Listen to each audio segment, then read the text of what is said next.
மாணிக்கவாசகர் திருவண்ணாமலையிலே அருளிய திருவம்பாவை மார்கழி 1 முதல் பாடல். அதிகாலையில் கன்னியர்கள் வீடுதோறும் போகிறார்கள். ஒருவரை ஒருவர் எழுப்பிக் கொண்டு நீராடப் போகிறார்கள். மார்கழி பனிக்குளிரை சிறிதும் லட்சியம் செய்யவில்லை. மார்கழி நீராட்டத்தை விரதமாக மேற்கொண்டிருக்கிறார்கள். ஆதியும் அந்தமும் எல்லா அருட்பெரும் ஜோதியை பாடிக்கொண்டே வருகிறார்கள்.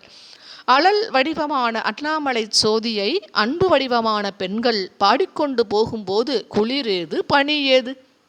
எழுந்தவர்கள் எழாதவர்களை எழுப்பத்தானே வருகிறார்கள். தங்கள் அன்பிற்குரிய ஒருத்தி வீட்டு வாசலில் நின்று கொண்டு உள்ளே இருக்கும் அவளை துயில் எழுப்புகிறார்கள். வெளியே இருப்பவர்களில் ஒருத்தி வாழ்தடங்கன் மாதே என்று கூப்பிடுகின்றாள். இதனால் இவளது கண்ணழகு சிறப்பிக்கப்படுகிறது. இந்த கண்ணழகு புற அழகு மட்டுமன்று, அகத்தின் அழகையும் பிரதிபலிப்பதுதான். இவளும் தன் அகத்திலே ஆதியும் அந்தமும் இல்லாத ஜோதியை தியானிப்பவள்தான். எனினும் இப்போது இவர்கள் அந்த அருட்பெரும் ஜோதியை பாடிக்கொண்டு வந்த போதிலும் இவள் ஏன் எழுந்திருக்கவில்லை? கேட்டுக்கொண்டே உறங்குகிறாயா என்று கேட்கிறாள் வெளியே உள்ள ஒரு தோழி. உன் கண்களில் ஒரு கெடுதியும் இல்லையே அம்மா? அருட்பெரும் ஜோதி என்றதும் உன் கண்களும் கூசுகின்றனவா என்று குறிப்புடன் பேசுகிறாள்.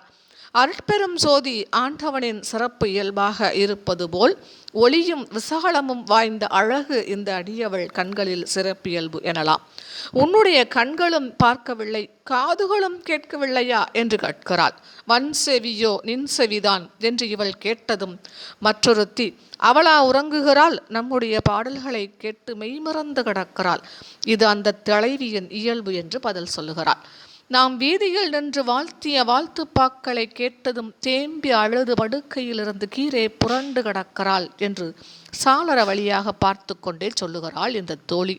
இதையும் இடித்துரைப்பதாகவே நினைத்து கொண்டால் உணர்ச்சி மிகுந்த தலைவி என கருதலாம். படுக்கை நின்றும் கீழே விழுந்து தரையில் கிடந்த தோழி எழுந்து கதவை திறந்து கொண்டு வந்து கூட்டத்தில் கலந்து கொள்கிறாள். தான் எழுந்து போய் மற்றவர்களை எழுப்ப வேண்டியது இருக்க தன்னை அவர்கள் தேடி வந்து எழுப்ப வேண்டியதாயிற்றே என்ற ரோசம் இவளுக்கு ஏற்பட்டது என்றும் ஊகிக்கலாம். இரண்டாவது தோழி முதல் தோழிக்கு சமாதானமாக இவளுடைய பக்தி பரவசத்தை எடுத்து கூறிய போதிலும், ஏதேனும் ஆகாள் கிடந்தால் என்னே என்னே ஈதே எம் தோழி பரிசு என்று சொல்லி முடித்தாள் அல்லவா? ஒன்றுக்கும் உதவாதவளாய் கிடந்தாள் என்று பொருள்பட பேசியதும் உணர்ச்சி மிக்க உள்ளத்திற்கு சூடு கொடுத்தது போலத்தான் தோன்றியிருக்க வேண்டும். மார்கழி நீராட்டத்திற்கு பயன்படாதவளாக கிடக்கிறேன் என்று சொல்லிவிட்டாளே என்று கொதித்தது உள்ளம். உடனே குதித்தெழுந்து வெளியே வந்து விடுகிறாள் என்று கருதுவது பொருந்தும். இந்த பாட்டிலே வன்செவியோ நின் செவிதான் என்று இவளையே கேட்பது மிகவும் ரசமாக இருக்கிறது.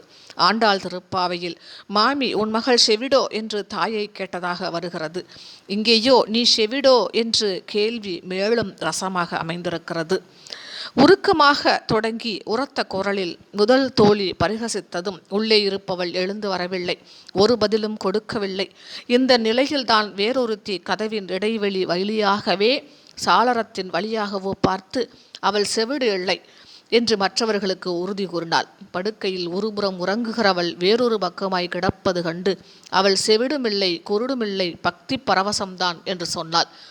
இப்படி தனக்கு வக்காலத்து வாங்கியது போல் இரண்டாம் அவள் பேசிய போதிலும் ஏதேனும் ஆகாள் கிடந்தாள் என்று முடித்தது உள்ளே இருப்பவளுக்கு சுருக்கென்று தைத்தது. இவள் பேச்சு முழுவதையும் குறும்பு பேச்சு என்றே தலைவி கருதி இருக்கவும் கூடும். இப்படியே கருதி வெளியே இருந்தவர்கள் என்ன என்ன அவ்வளவு பக்தி ரசமா, அப்படி சொக்கி போய்விட்டாளா என்று சிரித்திருக்கவும் கூடும். இந்த முதல் பாட்டே மாணிக்கவாசக அடிகளின் உயர்ந்த நகைச்சுவை திறனுக்கு ஓர் அரும்பெரும் சான்றாகும்.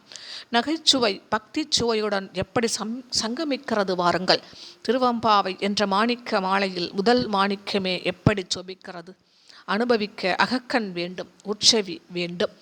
ஆதியும் அந்தமும் எல்லா அருட்பெரும் ஜோதியை யாம் காட கேட்டேயும் வாழ்தடங்கன் மாதே வளருதியோ வன் செவியோ நின் செவிதான் மாதேவன் வார்கழல்கள் வாழ்த்திய வாழ்த்தொளி போய் வீதிவாய் கேட்டலுமே விம்மி விம்மி மெய்மறந்து போதார் அமளியின் மேல் நின்றும் புரண்டு எங்கன் ஏதேனும் ஆகால் கிடந்தால் என்னே என்னே ஈதே எம் தோழி பரிசு ஏலோர் எம்பாவாய் ஆதியும் அந்தமும் இல்லா அருட்பெரும் ஜோதியை யாம் பாடக் கேட்டேயும் வாழ்தடங்கன் மாதே வளருதியோ வன்செவியோ நின்செவிதான் மாதேவன் வார்கழல்கள் வாழ்த்திய வாழ்த்தொளி போய் வீதிவாய் கேட்டலுமே விம்மி விம்மி மெய்மறந்து போதார் அமளியின் மேல் நின்றும் புரண்டு இங்கன் ஏதேனும் ஆகால் கிடந்தால் என்னே என்னே ஈதே எம் தோழி பரிசு எலோர் எம்பாவாய்.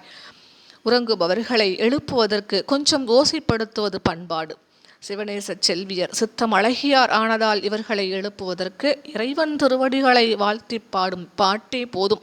இருவர் இடித்துரைப்பதாக கருதி எழுந்து வரும் உணர்ச்சி மிக்க தோழியின் பக்தியுள்ளம் எவ்வளவு அழகாய் புலப்படுத்துகிறது இப்பாட்டிலே. நன்றி.